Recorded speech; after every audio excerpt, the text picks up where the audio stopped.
e ressuscitou para a redenção da tua alma, redenção de todo aquele que nele crê e confessa Ele como seu Senhor da sua alma.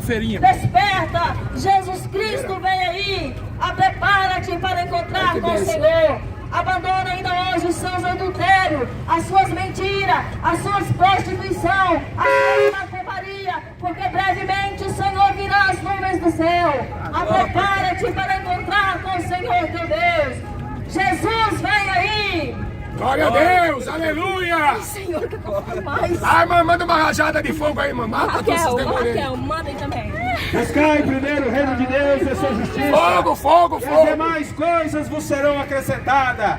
Jesus Cristo pede, manda você acrescentar as coisas de Deus.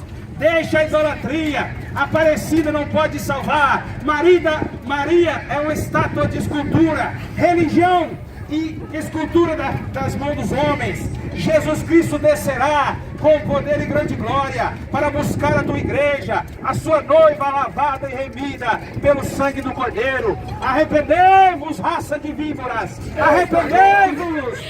Jesus Cristo vem aí. Ai, Senhor. Sai da idolatria, sai da maldição do pecado, sai da mentira, porque o diabo é o pai da mentira. Sai da prostituição, do adultério, sai da safadagem, da sem vergonhice. Jesus Cristo vai mandar você ser jogado no inferno por causa das suas iniquidades. Arrependei-vos! Aleluia!